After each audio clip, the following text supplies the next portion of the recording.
ఓం శంకారూపేణ మచ్చిత్తం పంకీకృతమభూద్యయా కిం కరేయస్య సా మాయా శంకరాచార్యమాశ్రయేత్. ఓం యుక్తాహారవిహారాయ వివిక్తస్థలవాసినే మలయాళయతేంద్రాయ బ్రహ్మనిష్ఠాయ తే నమః. ఓం నారాయణం నమస్కృత్య నరం చైవ నరోత్తమం దేవీం సరస్వతీం వ్యాసం తతో జయముదీరయేత్.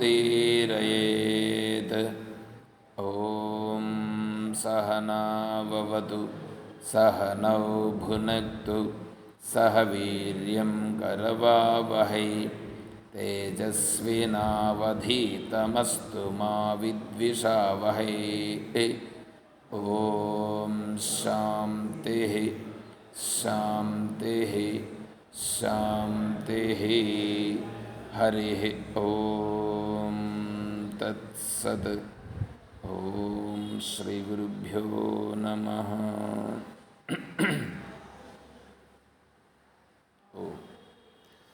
పరిపూర్ణ పరబ్రహ్మస్వరూపులకు ప్రియాత్మ బంధువులరా, ఓం. మనము ప్రశ్నోత్తరి విచారించుకుంటున్నాం.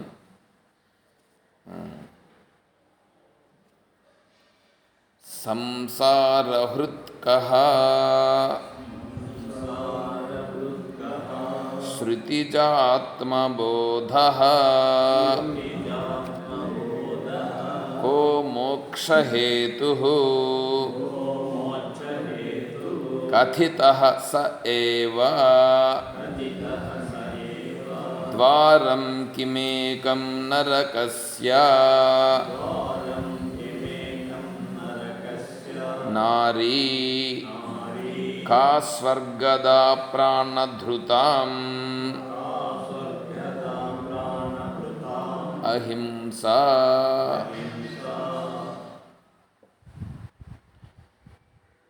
సంసారహృత్ కః, సంసారమును హరించున్నది ఏది? సంసారము లేకుండా పోవడం ఎట్లా? సంసారం అంటే ఏమి అనేటువంటి దాన్ని మనం కొద్దిగా విచారం చేసి ఉన్నాం. దానికి ఆచార్యులు వారు చెప్తున్నారు దానికి సమాధానం. సంసారము ఎట్లా లేకుండా పోతుంది? సంసారం ఎట్లా లేకుండా పోతుంది అంటే,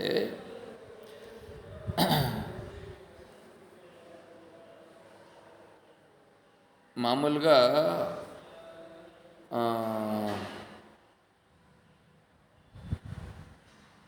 ఇక్కడ మనకు తెలిసినంత వరకు సంసారం లేకుండా పోవాలనంటే భగవంతుని యొక్క అనుగ్రహం కావాలి. భగవంతుని అనుగ్రహం కావాలి అంటే దేవుని దగ్గరికి వెళ్ళాలి, దేవునికి పూజ చేయాలి, దేవునికి అనుగ్రహం కోసం గాను దేవునికి మనం కళ్యాణోత్సవం చేయడము, లేకుంటే స్వామికి అభిషేకాదులు చేయడము, లేకుంటే భగవంతుని పేరు చెప్పి మనం ఏదైనా చేయడం, తర్వాత భగవంతునికి సేవలు చేయడం, తర్వాత భగవంతునికి ఆభరణాదుల్లాంటివి మనం చేపించడం, తీర్థయాత్రలు చేయడం, తర్వాత యజ్ఞములు చేయడం, ఇవంతా చేస్తే భగవంతుడు సంతోషించి మనకు కావలసిన దాన్ని ఇస్తాడు అని మనం ఏం చేస్తుంటామంటే అవన్నీ చేస్తుంటాం.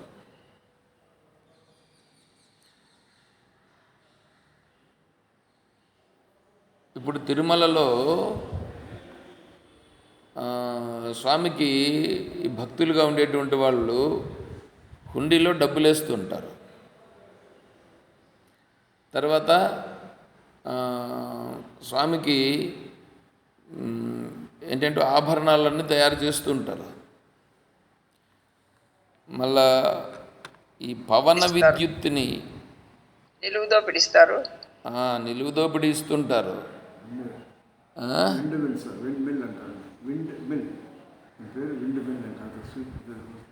అట్లంటే గాలిమరలను అక్కడ చేపిస్తామని చెప్పి వచ్చారట. వచ్చి తిరుమలలో మేము గాలిమరలు పెట్టిస్తాము అని అంటే, అయ్యా వాటిని పెట్టించే అంత సమయము ఓపిక మాకు లేదు. అక్కడ వాళ్ళు చెప్పినటువంటి మాట, నువ్వు పెట్టిస్తామంటే పోయి పెట్టించుకో, అక్కడ పోయి చూసి ఏదో ప్రదేశం కావాలంటే వెతికి. అయ్యా ఆ ప్రదేశం ఏదో ఒక ప్రదేశం చూపించండి మీరునంటే, ఆ ప్రదేశం చూపించేదానికి కూడా మాకు టైంలా, ఎందుకంటే వాళ్ళ బిజీ వాళ్ళది. కాబట్టి నువ్వే వెతుక్కోపో, ఆ కొండపైన ఎక్కడన్నా చూసి ఇదంతా తిరుమలకు సంబంధించిందే, నువ్వు ఏర్పాటు చేయబో అని చెప్పారట.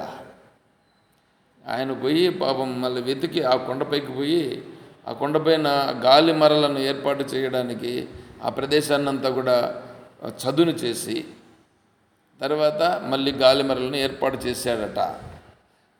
అది ఏర్పాటు చేసిన తర్వాత దాని నుంచి కరెంట్ వస్తుంది. ఆ కరెంట్ వస్తుంది, దాన్నన్నా మీరు ఎట్లా చూసుకోండి, సద్వినియోగం చేసుకునే దానికంటే నువ్వు అన్నీ రెడీ చేసి మళ్ళీ చెప్పు, మేము వచ్చి కావాల్సిన దాన్ని హ్యాండ్ ఓవర్ చేసుకుంటామని అన్నారు.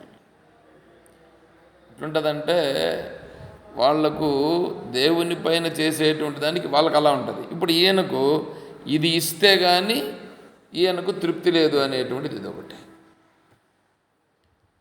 తర్వాత ఇంతకుముందు 1000 రూపాయల కట్టలు అటువంటివి ఎత్తుకొని కట్టలు వేసేసేవాళ్ళు. ఇప్పుడు కూడా వేస్తుంటారులే. ఇంతకుముందు 2000 రూపాయల కట్టలు వేసేవాళ్ళు. తర్వాత యూరోలు, తర్వాత డాలర్లు, ఇవన్నీ కూడా వేస్తారు.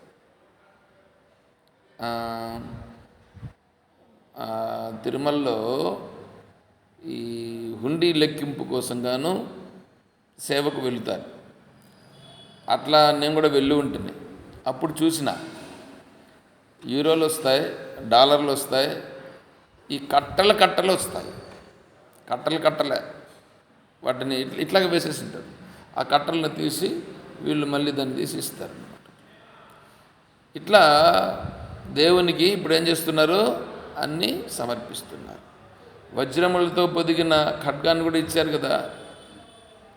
తర్వాత శ్రీకాళహస్తిలో నందీశ్వరుని తయారు చేయించినారు.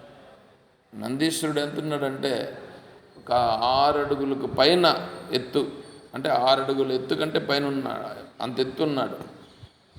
పొడుగు కూడా దాదాపు ఒక 6 అడుగులు పైనే ఉన్నాడు. ఇంత నందిని వెండితో చేపించినారు. దానికి మళ్ళా కింద ఇది ఉండాలి కదా, మళ్ళా పీఠం, ఆ పీఠం కూడా మళ్ళా వస్తుంది. ఇంత వెండితో నందీశ్వరుని చేపించినారు.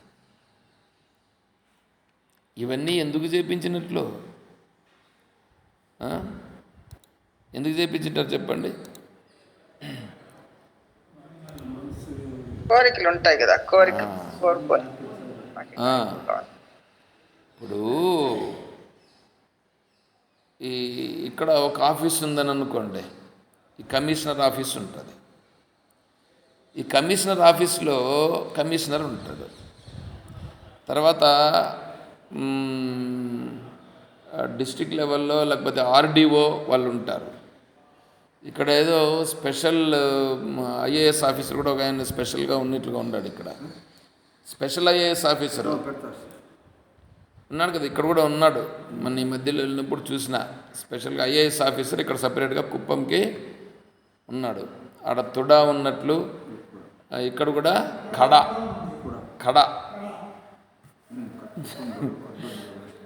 కుప్పం డెవలప్మెంట్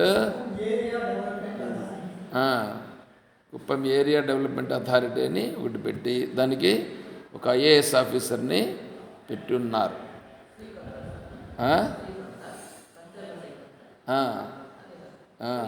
ఆయన అనుకుంటా, ఏదో పేరు ఆయనే అనుకుంటాను. సరే ఉన్నారు. ఇప్పుడు మనకు ఏదైనా ఒకవేళ పని కావాలని అనుకోండి, ఇక్కడ ఆ పనిని శాంక్షన్ చేయాలంటే వారి దగ్గరికి వెళితే వారు ఏం చేస్తారు, వారు దాన్ని పరిశీలించి దానిని శాంక్షన్ చేస్తారు. అంటే ఆయన సంతకం పెట్టిస్తే ఆ డిపార్ట్మెంట్ వాళ్ళ దగ్గరికి వెళ్ళి ఆ డిపార్ట్మెంట్ వాళ్ళు ఆ పని వాళ్ళు చేస్తారు. ఇప్పుడు వారు మన విన్నపమును స్వీకరించి దాంట్లో సంతకం పెట్టి దాన్ని ఫార్వర్డ్ చేసి మన పని జరగాలి అని అంటే ఇప్పుడు ఆయన ఏం చేయాలి, మనపైన మంచి అభిప్రాయం ఉండాలనా లేకపోతే చెడ్డ అభిప్రాయం ఉండాలనా? ఆయనకు నా పైన మంచి అభిప్రాయం ఏర్పడితే నేను వెళితే నన్ను పిలిచి నాయనా రా అని చెప్పి, మామూలుగా ఎవరిని కూర్చోమని కూడా చెప్పరు. సరే ఆయన కూర్చోమంటాడు, ఏదో ఒకటి చేస్తాడు. సరే మీ పని ఏంటి, మీకేం చేయాలి అనేసి మనలను అడిగి ఈ పలానా పని ఉంది సార్ అని అంటే ఇటు ఇవ్వండి అని చెప్పి ఆ పనిని తీసుకొని ముందు సంతకం వేసి దాన్ని ఫార్వర్డ్ చేస్తాడు. అంటే ఆ పని చెయ్యండి, వీళ్ళది చూడండి. ఇప్పుడు అలా చేయాలంటే ఆయనకు నాకు మధ్యలో ఏముండాలి, సన్నిహితం ఉండాలి, సంబంధం ఉండాలిగా. అలా సంబంధం ఉంటే ఇక్కడ పనులు జరుగుతాయి.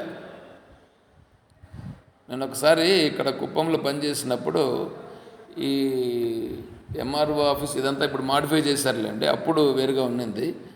అక్కడ వేరే మీటింగ్ ఏదో ఒకటి పెట్టారు. మీటింగ్ ఏదో ఒకటి పెడితే ఆ మీటింగ్కి వెళ్ళాం.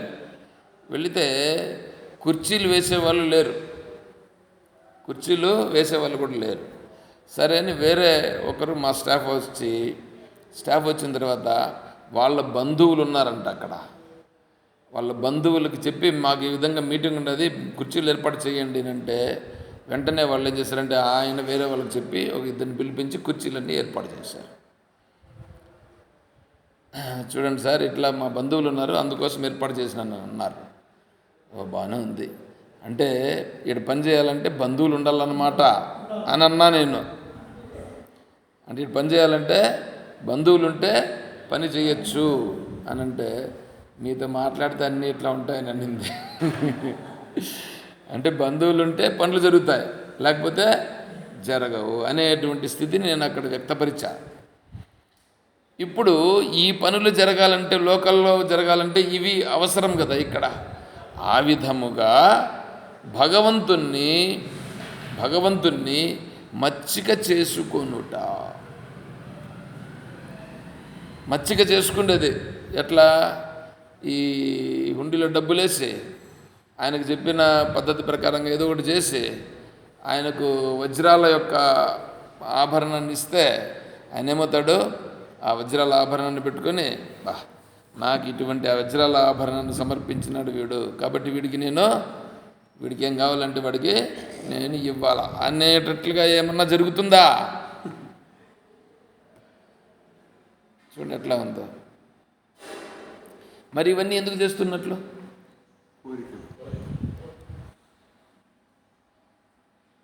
వీడు అనుకుంటా ఉండేది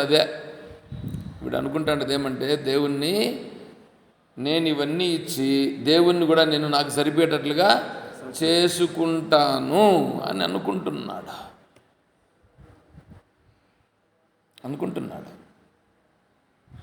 ఇప్పుడు తిరుమలలో ఇవి అన్నదానం చేశారని అనుకోండి, ఒక 5 లక్షల రూపాయల అన్నదానానికి మీరు ఇచ్చారని అనుకోండి, వాళ్ళు ఏం చేస్తారు తెలుసా?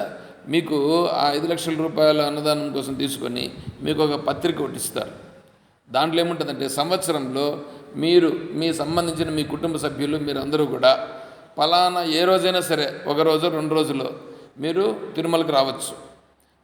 అక్కడ ఉండేదానికి బస ఏర్పాటు చేయడం, ఆ తర్వాత వెంకటేశ్వర స్వామిని దర్శనం చేసుకోవడం, ఇవన్నీ చాలా సులభ శైలిలో జరుగుట అనేటువంటి దానికోసం వాళ్ళు ఏర్పాటు చేస్తూ ముందుగానే మీకు లెటర్ ఇచ్చేస్తారు.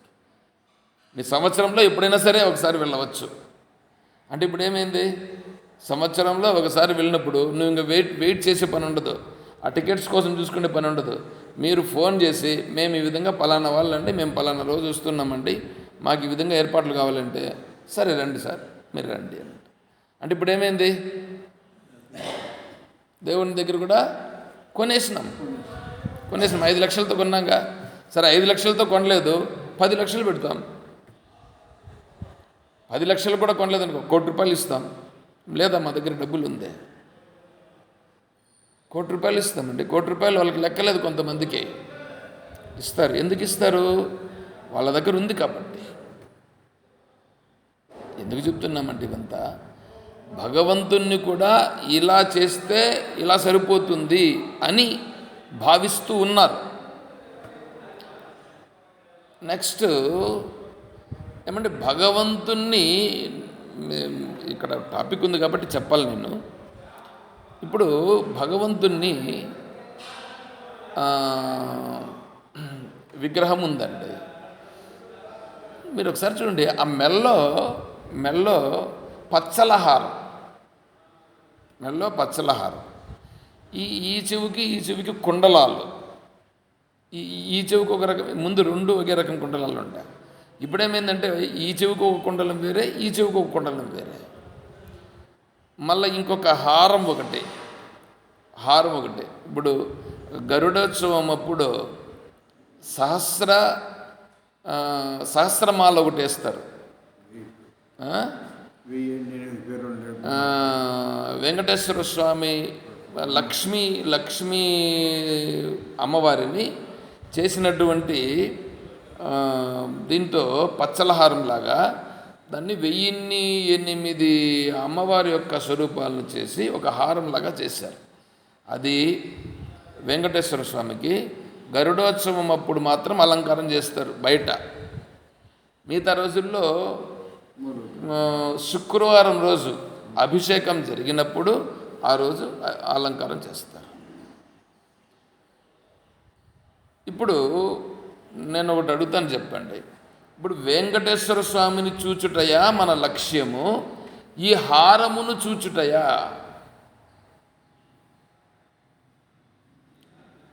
అర్థమవుతుందా? వెంకటేశ్వర స్వామిని చూడాలి. మరి వెంకటేశ్వర స్వామిని చూచుట అయితే ఇప్పుడు వెంకటేశ్వర స్వామికే కదా మనం పెట్టాలా. అలా పెట్టకుండా ఇప్పుడు మనం ఏం చేస్తున్నాం, ఈ బంగారు హారమును అలంకారం చేశాం. అంటే ఇప్పుడు బంగారు హారము వలన వెంకటేశ్వర స్వామికి అలంకారం వచ్చిందా, లేదా వెంకటేశ్వర స్వామి వలన బంగారు హారానికి విలువ వచ్చిందా?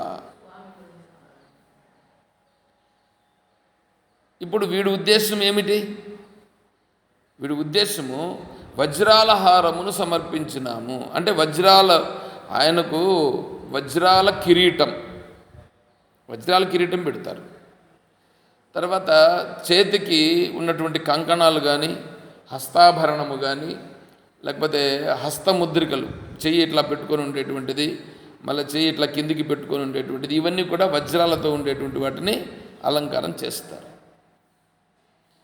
ఇప్పుడు ఇవన్నీ పైన జోడించినవే కదా ఇవి.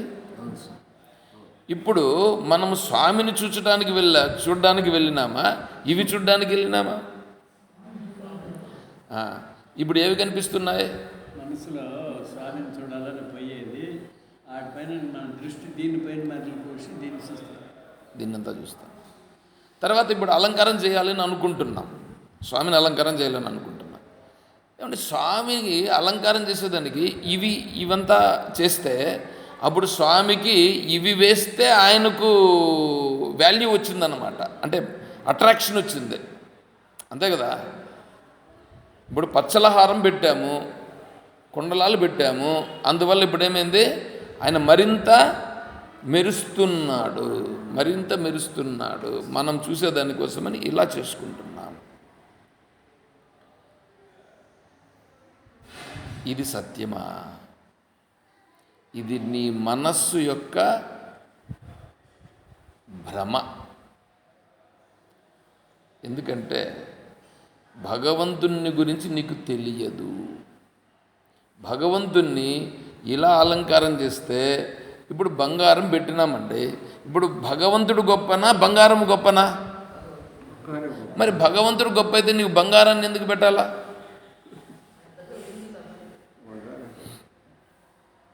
వీడు పెడుతున్నాడు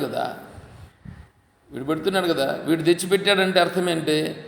ఆయన కంటే దీని వలన ఆయనకు అలంకారం వచ్చింది. దేని వలన? ఈ హారము వలన ఆయనకు కీర్తి పెరిగింది. అరే, ఇప్పుడు దీని వలన ఆయన కీర్తి పెరిగితే ఆయన నిజంగా కీర్తి ఉందా వీడి దృష్టిలో? అప్పుడు భగవంతునికి నిజంగా సామర్థ్యంలా, దీని వలన ఆయన కీర్తి పెరిగింది. ఏంటి వెధవ బుద్ధి? ఇట్లాంటి వెధవ బుద్ధులు పెట్టుకొని భగవంతునికి ఇటువంటివన్నీ చేస్తున్నారు. అప్పుడు వీనికి భగవంతుని గురించి తెలిసినట్లు అయ్యిందా? భగవంతుడు అంటే ఏమో తెలియదు. ఇదంతా సంసారములో భాగము.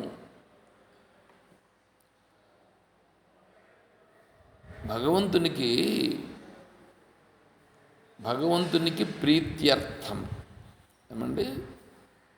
ఇప్పుడు మనం పత్రం, పుష్పం, ఫలం, తోయం వ్యోమే భక్త్యా ప్రయచ్చతి అనే శ్లోకం విచారణ చేసుకుంటున్నాం. రాత్రి సమయంలో భగవద్గీత 9వ అధ్యాయంలో అక్కడ ఉన్నాం. నిజంగా ఈశ్వరుని సేవించుట ఎట్లా? ఎందుకంటే పరిపక్వమైనటువంటి భక్తి అంటే జ్ఞానభక్తి అనేది ఎలా ఉంటుంది అనేది అక్కడ వస్తుంది. అంటే భగవంతుడు అనేటువంటి అతను ఎలా ఉన్నాడు అనేది తెలుసుకోవాలా.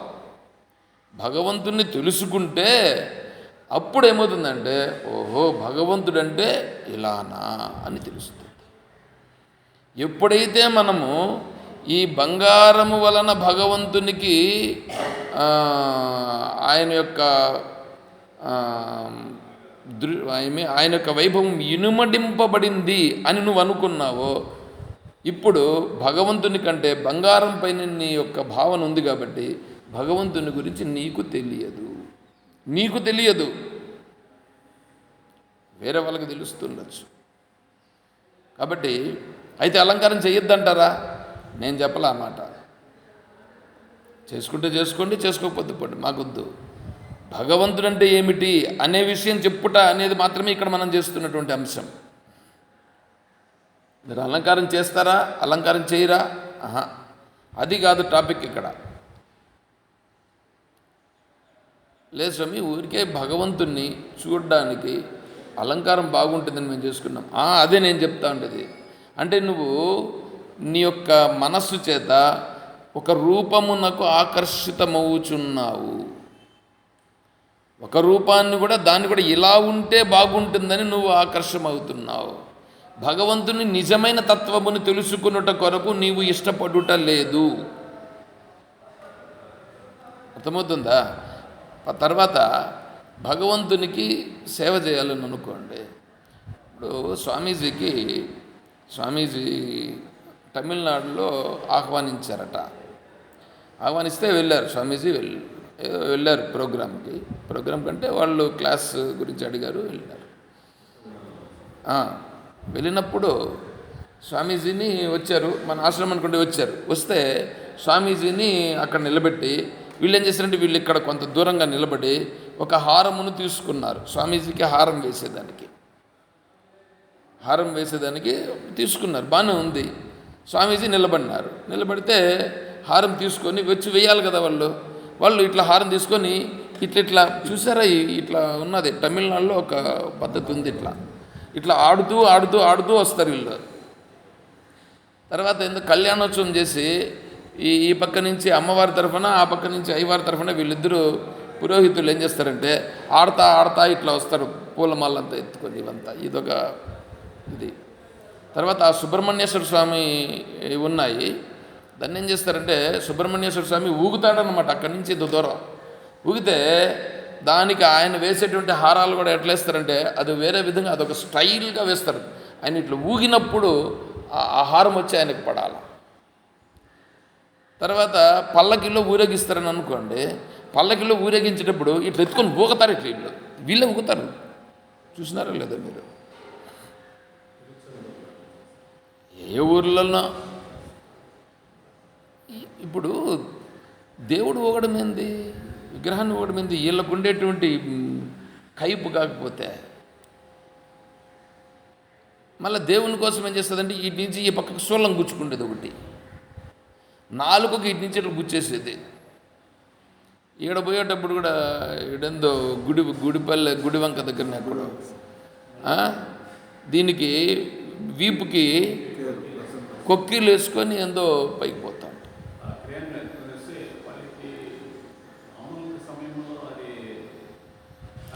నిలిపయ మూర్ఖులు శరీరాన్ని ఈ విధంగా హింసించుకునుట ఇదంతా సాత్వికం అని అనుకుంటారు. తామసికం ఇది మీరు గుర్తించాలని ఇటువంటివన్నీ చెప్తా ఉండేది నేను ఇక్కడ. ఎందుకంటే సమయం సందర్భం వచ్చింది కాబట్టి ఇవన్నీ చెప్పాల్సిన అవసరం లేదు. నిజంగా నేను పై స్థాయిలో మామూలుగా చెప్పుకొని వెళ్ళిపోవాలి, స్వామీజీ చెప్పింది. కానీ నేనేం చేయాలి, ఇప్పుడు ఇవన్నీ గుర్తింప చెయ్యాలి కాబట్టి ఈ స్థాయిలో నేను చెప్పాల్సి వస్తూ ఉంది. ఇవన్నీ తామసికం, పనికిరానటువంటి మూఢులు, మోహం. కర్షయంత శరీరస్థం భూతగ్రామం అచేతసః మాం చైవాంత శరీరస్థం తాన్ విద్య అసుర నిశ్చయాన్. అసురులు కర్షయంత శరీరస్థం. నువ్వు శరీరాన్ని కనీసం ఏకాదశి ఉపవాసం అని అంటే కూడా భగవంతుడు ఏమంటున్నాడంటే శరీరాన్ని నువ్వు కుష్కింపచేస్తే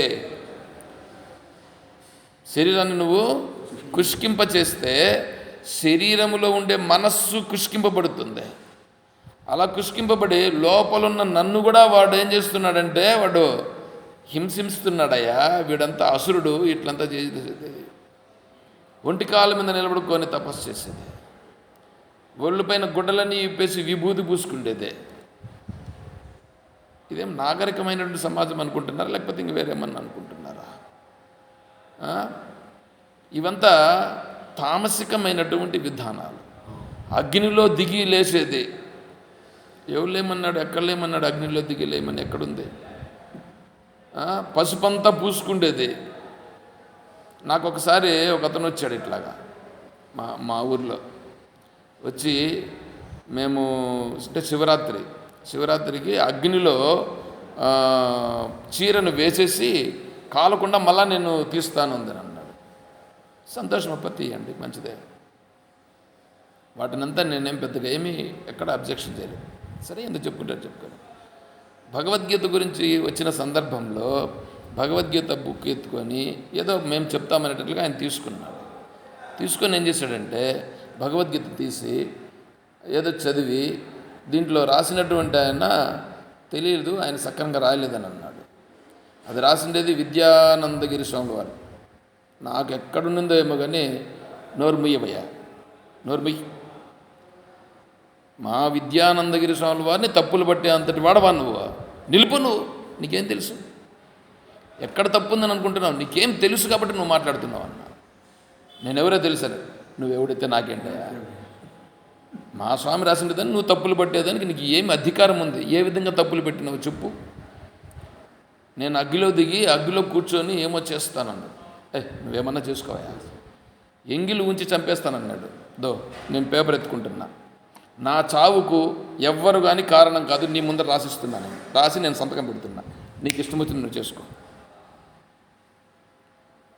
ఆశ్రమంలో చెప్పిన మాట నేను, నీ ఇష్టం వచ్చింది నువ్వు చేసుకో. ఏమని? నువ్వు ఎంగిలుంచి చంపుతాను అంటున్నావు కదా, ఎంగిలుంచి ఆరిపోయే లోపల కాదు, నువ్వు ఇక్కడ కూడా చంపుకో, నాకేం బాధలా. పేపర్లో నా చావుకు ఎవ్వరూ కారణం కాదు, నీకే ఇస్తున్నావు ఒకటి. ఎస్ఐకి రాసే వల్ల నువ్వు ఎస్ఐకి రాస్తావో, సిఐకి రాసుకుంటావో, డిఎస్పీకి రాసుకుంటావో, నీకు ఎవరికి రాసుకుంటావో రాసుకో. సంతకం పెట్టిస్తా, ఇంకా నువ్వేమన్నా రాసుకుంటావు అంటే కూడా రాసుకో, నా చావుకు నువ్వు కారణం కాదు, నువ్వు ఎంగిల్ నుంచి చంపుతావో లేదా ఇంకెట్లా చంపుతావో చూసుకో, చేయిపో, ఇక్కడ కాదు, ఇక్కడి నుంచి నేను ఆడుకో, నువ్వు ఆడికన్నా ఈ పొద్దు కాదు, ఈరోజే కాదు, రేపైనా సరే, మన్నాడైనా సరే, ఆ తర్వాతైనా సరే, వారం రోజుల తర్వాత సరే, నెల తర్వాత సరే, నువ్వు ఎప్పుడైనా చేసుకోవద్దు, ఈ పేపర్ నీ దగ్గర పెట్టుకో కావాలంటే. ఏమనుకుంటున్నావు? భగవద్గీత అంటే ఏమనుకుంటున్నావు? విద్యానందగిరి స్వామి అంటే ఏమనుకుంటున్నావు? విద్యాప్రకాశానందగిరి స్వామి అంటే ఏమనుకుంటున్నావు? నీ నీ నీ స్థితి ఏంటి? అసలు అగ్నిలో దిగమని ఎవరయ్యా నీకు చెప్పారు? అగ్గిలో పసుపు గుడ్డ వేసి నువ్వు ఇట్లంతా చేసి అందరినీ మభ్యపెడుతున్నావు. నువ్వు తీసుకున్నాను, సైలెంట్ అయిపోయినాడు. సైలెంట్ అయిపోయేసేసి ఏదో వీళ్ళందరూ వచ్చి మీరు గమనం ఉండండి నన్ను పట్టుకుంటారు. మీలాంటి వాళ్ళంతా ఉండబట్టేనండి ఇట్లాంటి వాళ్ళందరూ వస్తుండేది, ఇక్కడికి వచ్చి ఆశ్రమానికి అంతా చేస్తున్నారు అని చెప్పి నేను వాళ్ళ మీదంతా కూడా తిరగబడడం జరిగింది అప్పుడు. కాబట్టి భగవంతునిగా తెలుసుకోవాలా. భగవంతునిగా తెలుసుకోకుండా ఇటువంటి అలంకారాలన్నీ చెయ్యి వద్దని చెప్పట్లేదు. అలంకారం అనేటువంటిది మనస్సుకి ఆహ్లాదకరముగా ఆకర్షణీయంగా ఉండాలి. నా మనస్సు ప్రాపంచిక విషయముల వైపుకు వెళ్ళిపోతూ ఉంది. ఆ ప్రాపంచిక విషయముల నుండి భగవంతుని యొక్క వైభవమును దర్శించి, ఆహా భగవంతుని యొక్క వైభవం ఎంతటి గొప్పది అని నేను అక్కడ నా మనస్సు నిలవగలిగేటట్లుగా ఉండేటట్లుగా నువ్వు అలంకారం చేసుకో. అట్లా అలంకరించి అట్లా చేయాలి. కానీ వేరే విధంగా ఇటువంటివన్నీ అలంకారం చేసుకుంటూ ఇదంతా రాజసికం తామసికం అట్లాంటి అలంకారాలు వద్దు. ఎత్తుకొని ఇట్లా డ్యాన్స్ చేసేది ఎంత వద్దు. స్వామీజీకి ఈ హారం తీసుకొని వచ్చి ఇట్లా ఎగురుతూ పోయినారనమాట. వేసేది ఏయ్ నిలుపు, స్వామీజీ నిలుపు అన్నాడట. స్వామీజీ ఏంటంటే పూలహారము కూడా వేసుకోరు, పూలహారం కూడా వేసుకోరు. ఎందుకంటే పుష్పములను అక్కడి నుంచి తుంచావుగా, పుష్పములను తుంచి అది వాడిపోయేటట్లుగా చేసి దాన్నంతా చేయడం ఎందుకు? అలా ఎందుకు ఇబ్బంది పెట్టాలి? పుష్పముగా చెట్లు అలాగే ఉండనివ్వండి, అది ఈశ్వర వైభవాన్ని దర్శించు. అది స్వామీజీ చెప్పేటువంటి మాట. అంతేగాని నువ్వు ఆ పుష్పాలన్నింటిని కోసుకొని వచ్చి దాన్ని అంతా మాల కట్టి దాన్ని తీసుకొచ్చి నా నెత్తినేసేదానికి అంతా వద్దు అని అంటారు. సరే ఏదో తెచ్చినావు, పుష్పమాల వేయాలని అనుకున్నావు, నా గురించి నీకు తెలియదు, వేయాలని అనుకున్నావు, తీసుకొని వచ్చి నేరుగా తెచ్చుకొని వచ్చి వెయ్యి, నేరుగా తీసుకొని వచ్చి వెయ్యి, పుష్పమాలను అలంకారం చేయి. అంతేగాని ఇదేంది, ఇది ఏంది ఎగరడం ఏంది, ఇట్లా దీనికోసం వచ్చిండేది, నీకు ఇది కావాలన్నా నేను కావాలన్నా? చూసారా అట్లుందా?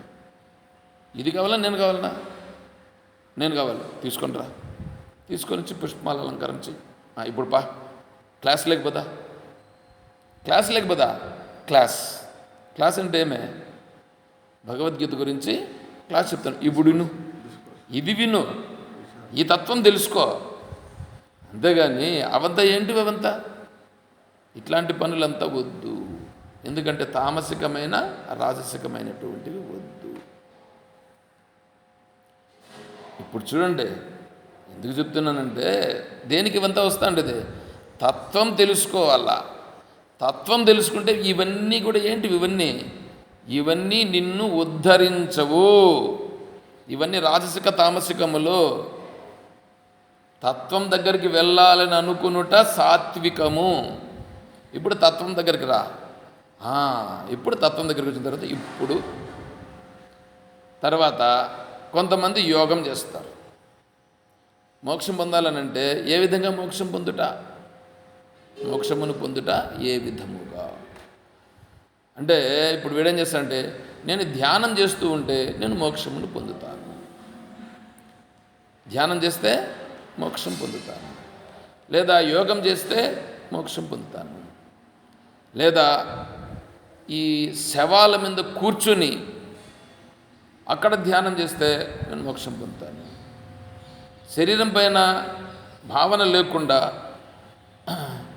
విభూతి పూసుకొని అంతా తిరిగితే శారీరక వ్యామోహం నశిస్తుంది, కాబట్టి నేను ఇలా ఉంటాను ఉన్నారు కదా. ఈ అఘోరాలంతా అట్లాంటి వాళ్ళే కదా. తర్వాత పూజలు చేస్తే మోక్షం వస్తుంది, లేకపోతే యజ్ఞాలు చేస్తే మోక్షం వస్తుంది, చూడండి ఎట్లా ఉందో. తల కింద పెట్టి కాళ్ళు పైకెత్తి ఇట్లా తపస్సు చేస్తే అది మోక్షం వస్తుంది, లేదా శివుడు ప్రత్యక్షమైతే నాకు మోక్షం వస్తుంది. ఇవన్నీ వీళ్ళ భావనలు, వీళ్ళకు తెలిసినటువంటి భావాలు. సంసారం పోవాలనంటే ఇట్లా చేస్తే ఏమన్నా పోతుందా? ఇట్లా చేస్తే సంసారము పోదు. పైగా సంసారం బాగా బలపడుతుంది, అహంకారము పెరుగుతుంది. అహంకారము పెరిగి నేను ఇట్లా చేయగలుగుతాను, నేను ఇంత సామర్థ్యము కలిగిన వాడను, నేను తపస్సులో ఇంత గొప్పవాడిని, నేను భగవంతునికి ఇంతసేపు పూజ చేయగలుగుతాను, నేను ఇలా యజ్ఞము చేయగలుగుతాను అనేటువంటి అహంకారం అంతా ఇక్కడ పెరుగుతుంది. వేదం చదివితే నేను వేదమును చదువుకున్నవాడును, నీకేమీ తెలియదు, ఇదొక అహంకారం పెరుగుతుంది. నేను రూపవంతుడును, నువ్వు రూపవంతుడు కాదు, ఇది అహంకారం పెరుగుతుంది. ఇదంతా కూడా అజ్ఞానము, ఇదంతా కూడా అజ్ఞానం, ఇదంతా సంసారం. సంసారంలో భాగం ఇవన్నీ. చూడండి ఎట్లా ఉందో. ఎవడో వాని దగ్గరికి పోతే వాడు ఆ మార్గంలో పోయినాడు, నేను వాని అనుకుంటూ పోతే నేను మోక్షాన్ని పొందుతాను, వాడు పొందలా నువ్వు పొందవు. గుడ్డని దగ్గరికి పోతే ఏమవుతుందా?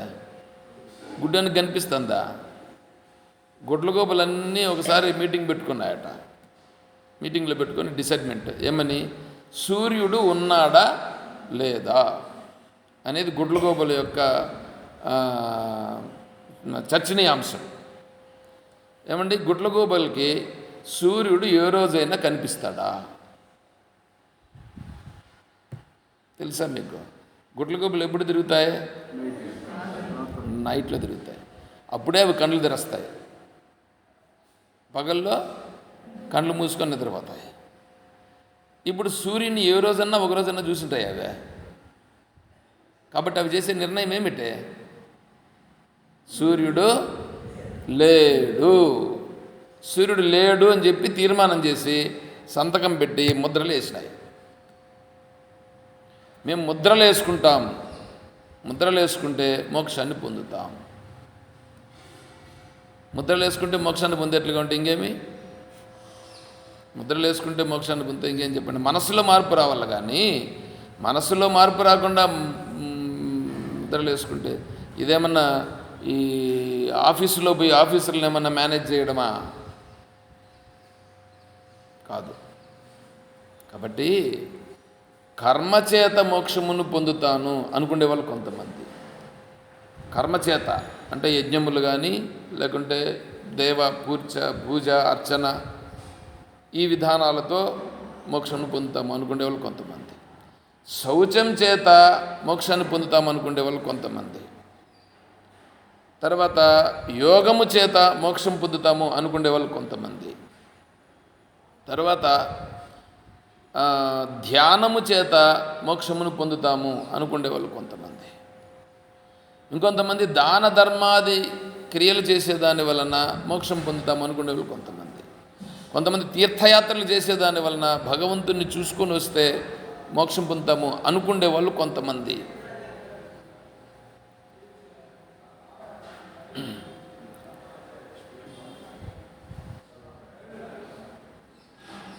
కాబట్టి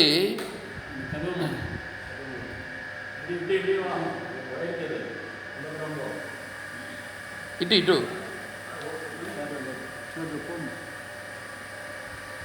కాబట్టి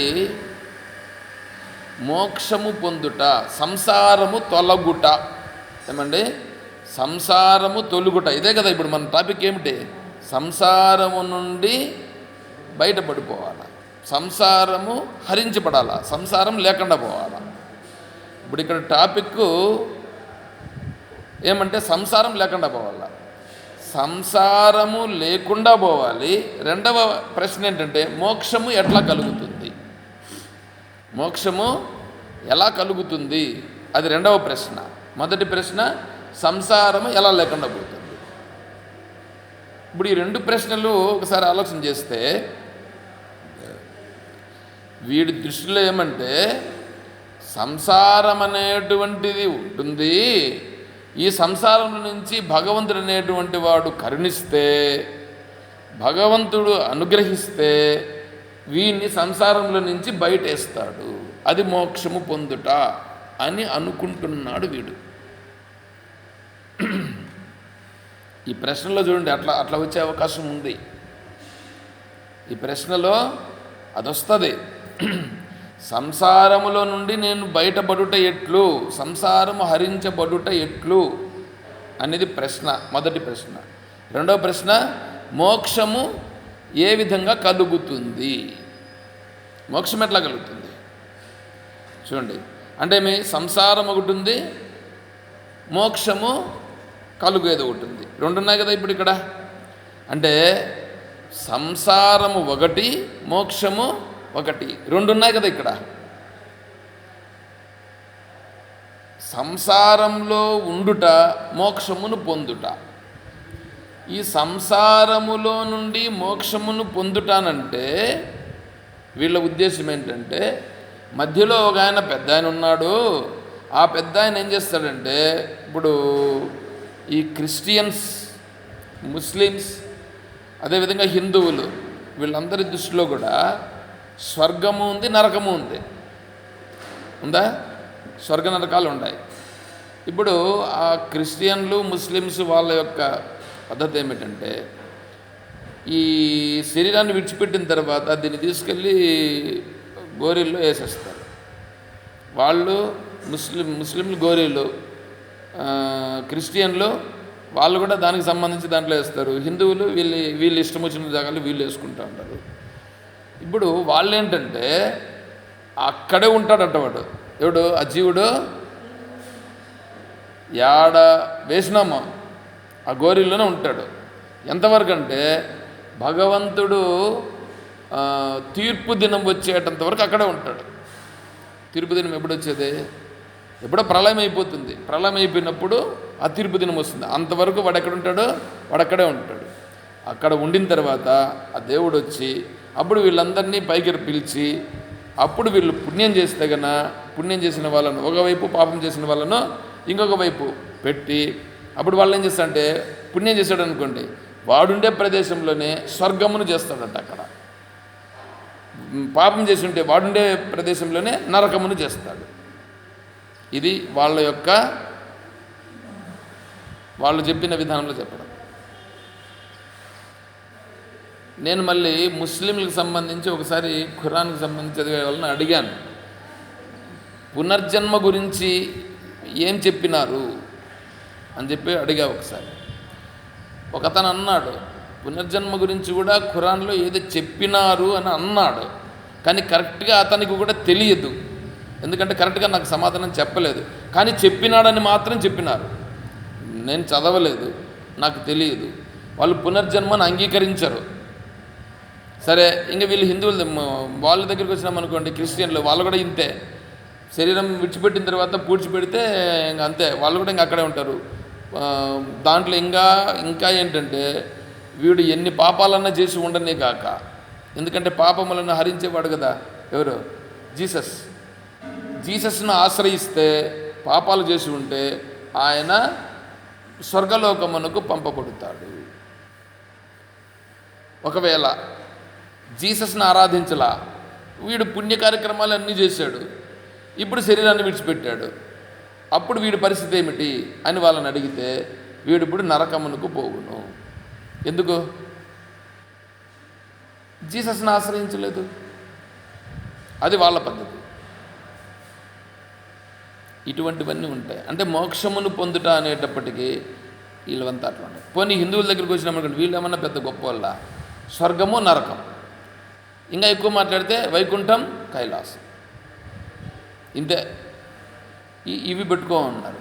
అందుకని ఇప్పుడు మనం తెలుసుకోవాల్సింది ఏమిటి? భగవంతుడు అంటే ఎవరు, భగవంతుడు ఎలా ఉంటాడు, భగవంతుడు ఎక్కడ ఉంటాడు, ఇవన్నీ మనకు బాగా వివరంగా తెలిస్తే అప్పుడేమవుతుందంటే సంసారం అంటే ఏమి, మోక్షం అంటే ఏమి తెలుస్తుంది. మరి ఇది ఎట్లా తెలుస్తుంది? ఇది నేను చెప్పడమా? వీళ్ళు అదే కదా చెప్తున్నారు. కొంతమంది వచ్చి నేను 50 గ్రంథాలు రాశాను, నేను 100 గ్రంథాలు రాశాను. ఇటుకు వచ్చిన ఆయన కూడా చెప్పాడు, ఎంతో ఇట్లా కాలు మీద కాలు వేసుకొని పెద్ద ఇదిగా ఫ్యాంట్ వేసుకొని టక్ చేసుకొని వచ్చాడు అన్నమాట. అతను టక్ చేసుకొని ఇప్పుడు సాధువులు ఎప్పుడన్నా ఇవి చేసుకుంటారా? ఇప్పుడు వివేకానంద స్వామి వారు కూడా వెళ్ళారు, ఇతర దేశాలకు కూడా వెళ్ళారు. వారు కూడా షూ వేసుకున్నారు. ఎందుకంటే చలి వాతావరణంలో ఉన్నప్పుడు అక్కడ శరీరాన్ని తట్టుకునే దానికోసం వేసుకున్నారు. కానీ కోటు వేసుకున్నారు కూడా వారి యొక్క వస్త్రధారణ, వారు ఉండాల్సిన విధానంలో ఏమైనా మార్పులు ఉన్నాయా? అవి మార్పులు ఉండవు. వారి పద్ధతుల్లో మార్పులు ఉండవు. సాధువు అంటే అలా ఉండాలి. మరి వాళ్ళు ఎందుకు అలా ఉన్నారు సాధువులు అని అంటే, సాధువులుగా ఉండేటువంటి వాళ్ళు శాస్త్రం ఇలా నియమం చెప్పింది. శాస్త్రం ఒక నియమాన్ని పెట్టింది. ఆ నియమాన్ని అనుసరించి ఆ ప్రకారంగా ఉంటారు. అంటే దాంట్లో దశనామ్ని సాంప్రదాయం అని ఒకటి ఉందట. అంటే 10 పద్ధతుల ప్రకారంగా సన్యాసాశ్రమం స్వీకారం చేయడం అనేది. దాంట్లో ఒక్కొక్క పద్ధతి ప్రకారంగా అంటే మీ వస్త్రధారణను వాళ్ళు ఒక విధంగా తీసుకున్నారు. అంటే వస్త్రధారణ అనేటువంటిది ప్రాధాన్యం కాదు, ముందు మనస్సు ప్రాధాన్యమని తీసుకుని ఆ వస్త్రధారణను కూడా సన్యాసానికి వేరు కాని విధంగా ఉండేటువంటి వాటిని ధరించారు. కోటు ధరించినా కూడా వివేకానంద స్వామి వారు కాషాయముతో ఉన్నటువంటి కోటును ధరించారు, కానీ వేరే దాన్ని ధరించలేదు, వేరే కలర్ ధరించలేదు. ఇప్పుడు సన్యాసులు వచ్చినప్పుడు శాలువలు కప్పుతారు వీళ్ళు కొంతమంది. ఆ శాలువలు ఎట్లాంటివి కప్పుతారంటే కలర్లు ఉండేటివన్నీ తీసుకొని కప్పుతారు. అరే సన్యాసికి ఇట్లా చేయొచ్చా? అటువంటివి కప్పచ్చునా? సన్యాసి తీసుకోండేది కాషాయం, ఆ కాషాయం తీసుకునేవాడికి వీడు వేరే కలర్లు తీసుకొని వచ్చి కప్పుతారు. అంటే ఇప్పుడు వీడి బుద్ధి ఏమని అలా, వీడికి సన్యాసి అంటే కూడా ఏమో వీడికి తెలియదు. మీకు తెలిసినటువంటిది కైవల్యోపనిషత్తు ఒకటి ఉంది. కైవల్యోపనిషత్తులో ఒక మంత్రం చెప్తాను. న కర్మణా న ప్రజయా ధనేన త్యాగేనైకేన అమృతత్వ మానసు పరేణ నాకం నిహితం గుహాయం విభ్రాజతే తద్యతయో విశంతి వేదాంత విజ్ఞాన సునిశ్చితార్థ సన్యాసయోగాత్ యతయః శుద్ధసత్వః తే బ్రహ్మలోకేషు పరాంతకాలే పరామృతాత్ పరిముచ్యంతి ధీరాః. ఉందా? దాని అర్థం తెలుసా?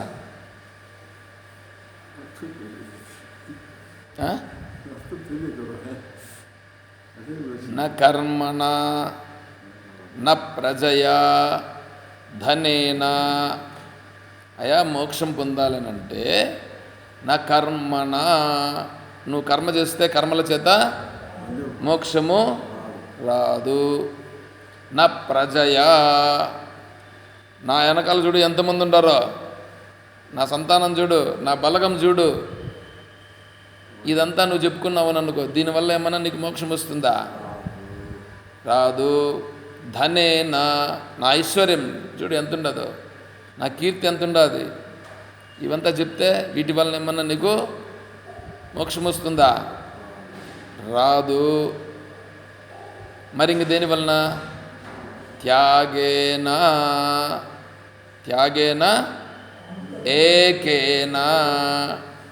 ఏకేనా. చూడు మీ తరఫు ఇంకా వేరే కూడా ఏంటన్నా పెట్టుకో నువ్వు. అంటే ఇప్పుడు యోగము ఇంతవరకు చెప్పినాను చూడు, మనం యోగమని, ఈ విభూతి పూసుకోవాలని, తల కింద కాళ్ళు పైకి పెట్టడమని, హిమాలయ పర్వతాల్లో వెళ్ళి కూర్చోవడమని, గుహలో పోయి కూర్చోవడమని, ఇట్లా తపస్సు చేసుకోవడమని, ఇట్లాంటివన్నీ చేసుకుంటే మోక్షం పొందుతామేమో. ఇంకొంతమంది అర్ధరాత్రిలో పోయి నీళ్ళలో కూర్చొని తపస్సు చేస్తూ ఉంటారు, ఇట్లా అన్న పొందుతారేమో. ఇటువంటి భావాలన్నీ ఉంటాయి. ఎంతసేపు మీరు చెప్పారు కదా, ఎందుకు గుచ్చుకొని 4 గుచ్చుకొని మళ్ళా దాన్ని ఒకదాన్ని సమర్థించేదానికి ప్రయత్నం చేస్తారు నా దగ్గర వచ్చి. వాళ్ళకంతా ఆ సమయంలో, ఆ సమయం ఏంది, ఈ సమయం ఏంది, ఏ టైం కూడా కానీ, ఏ టైంలో కూడా నీళ్ళు చల్లగా ఉంటాయి కానీ నీళ్ళు ఏమన్నా వేరుగా ఉంటాయా? నీళ్లు నీళ్లుగానే ఉంటాయి, అగ్ని వేడిగానే ఉంటుంది. అదేవిధంగానే సాంసిద్ధికి స్వాభావికి సహజ హకృతాచయ ప్రకృతి సేది విజ్ఞేయో స్వభావం న జహాతియ. స్వభావం అనేటువంటి దాంట్లో మార్పులు ఉండవు, స్వభావంలో మార్పులు ఉండవు. సూర్యుడు ఎప్పుడూ వెలుగుతూనే ఉంటాడు, ఆయన ఏమన్నా చల్లగా అవుతాడా? సూర్యుడు చల్లగా అయితే ఇంకేముంది మళ్ళీ చెప్పండి.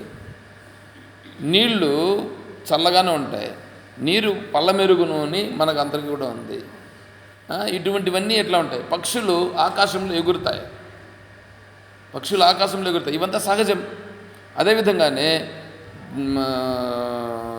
సాధువు జ్ఞానము కలిగి ఉండుట సహజం.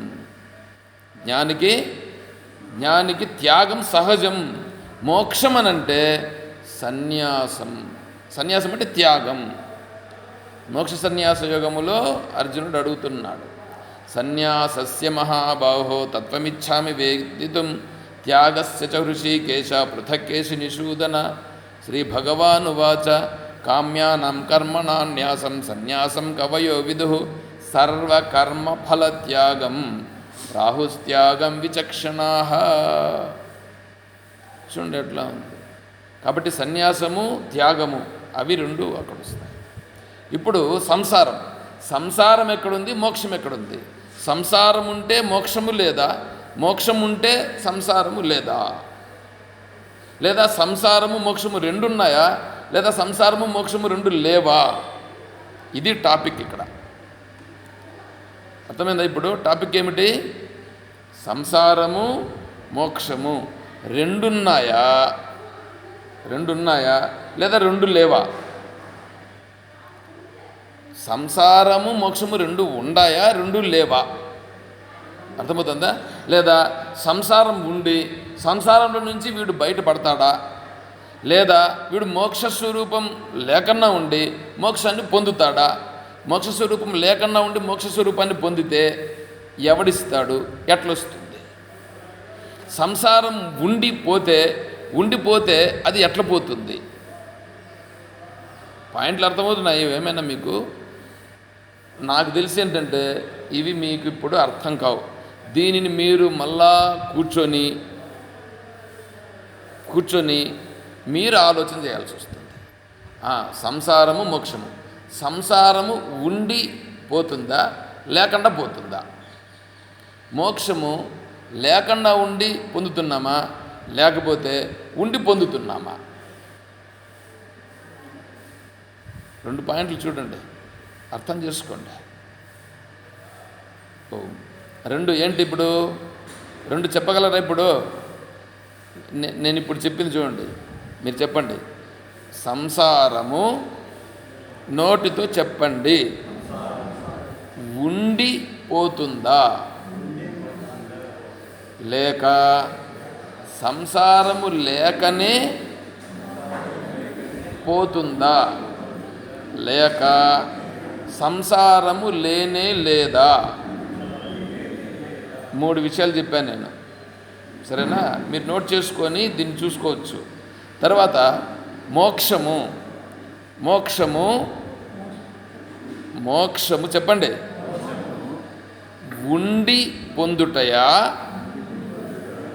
లేక మోక్షము లేక ఉన్నటువంటి దానిని పొందుటయా? అంటే మోక్షం ఇప్పుడు లేకున్నా ఉండి పొందుట, మోక్షము లేకన్నా ఉండి పొందుతాం ఒకటి. రెండవదేమి? మోక్షము పొందియే ఉన్నాము కానీ పొందియే ఉండేదాన్ని మళ్ళా పొందుట. అర్థమవుతుందా?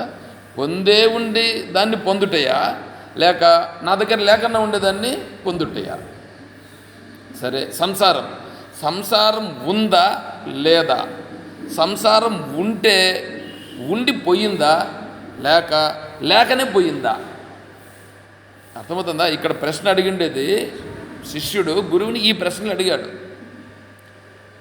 ఈ ప్రశ్నలకు మనకు సమాధానం కావాలి, ఈ ప్రశ్నకు సమాధానం కావాలా?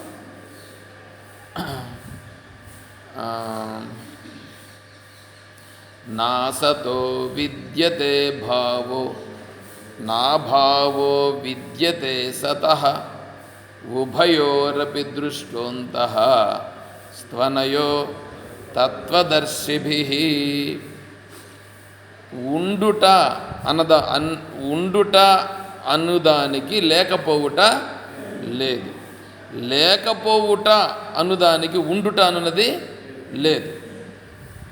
ఉండేదానికి లేకపోవడం జరగదు, లేకన్నా ఉండేదానికి ఉండుట జరగదు. సంసారం ఉందిననుకో, సంసారం ఉందిననుకో, అది లేకుండా పోవడం జరగదు. సంసారం లేదుననుకో, అప్పుడు ఉండడం అనేది జరగదు. మోక్షం లేదుననుకో, అది పొందుట జరగదు. మోక్షమును పొందినావు అనుకో అంటే ఇప్పుడు లేదు అని అర్థం. లేకన్నా ఉండేది పొందినావు అని అనుకో, లేకన్నా ఉండేది పొందితే అదేమవుతుంది? నీ దగ్గర డబ్బులు లేదు, ఈరోజు 1,00,000 రూపాయలు రేపు సంపాదించినావు, సంపాదించిన డబ్బులు ఏమవుతుంది? ఓ రోజుకే అదైపోతుంది. ఇదంతా విచారణ కాదు నాయనా, ఊరికే విచారణ చేసి మైండ్తో చెప్పేటువంటిది కాదు. బుద్ధిలోకి దిగాలి. అది బుద్ధిలోకి దిగితే ఆచరణలో మార్పులు వస్తాయి. నేను పైకి మాత్రం చెప్తానండి,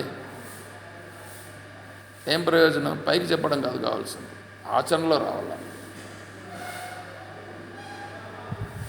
అగ్ని ముట్టుకుంటే ఏమవుతుంది? కాలుతుందా? కాలుదా? కాలుతుంది కదా. ఇప్పుడు సంసారం అనేటువంటిది ఉందా లేదా అనే నిర్ణయం వచ్చినామని అనుకో, నేను ఇది చేసినాను, అది చేసినాను, అట్లా చేసినాను అంటే నువ్వు సంసారంలో చెప్తున్నావా లేకపోతే సంసారంలో లేకుండా చెప్తున్నావా?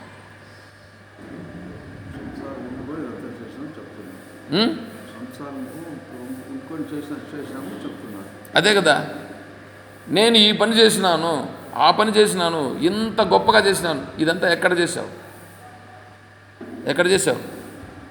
సంసారంలో చేసినావా లేదా? అరే నువ్వు సంసారంలోనే, నేను సంసారం నుంచి బయటపడినట్లుగా మాట్లాడితే నువ్వేం చేస్తావంటే దాన్ని ఏమనాలి? ఇదొక రకమైన సంసారం అనాలి. అర్థమవుతుందా? అది గుర్తించాలి, అది గుర్తించాలి. ఇదంతా మీరంతా ఎట్లా చెప్తారు? మీరు దీన్ని ఎట్లా చెప్తారంటే నాయన అదే చెప్తాడు. శృతిజ ఆత్మబోధ, గురువు గారు చెప్తున్నారు మాట. శృతిజ ఆత్మబోధ.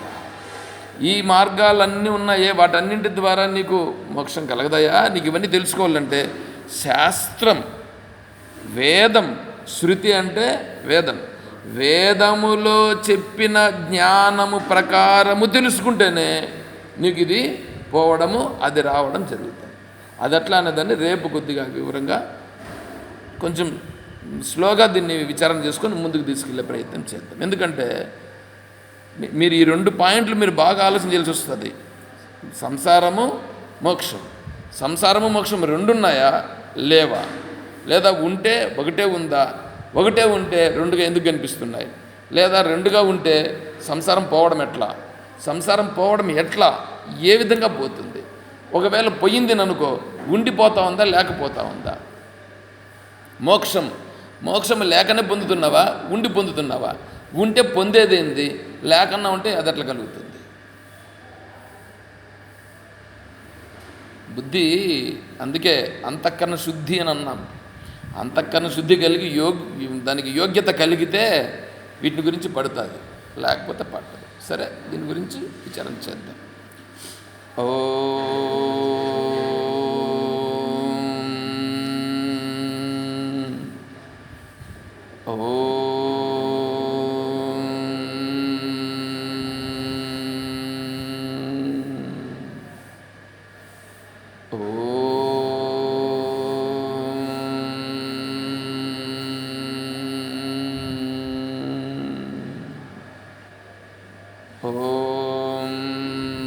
असतो मा सद्गमय,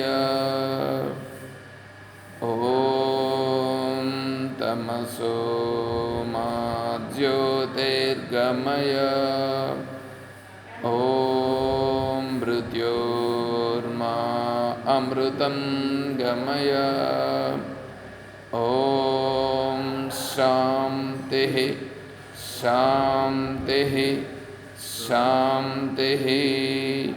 हरिः ॐ तत्सत्।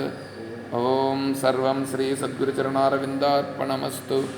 ఓం జై బోలో శ్రీకృష్ణ పరమాత్మకి, జై బోలో గీతా మాతాకి, జై బోలో భక్త మండలికి. హర నమః పార్వతీపతయే. జై సీతారాం. హరి ఓం తత్సత్. ఓం హరి ఓం.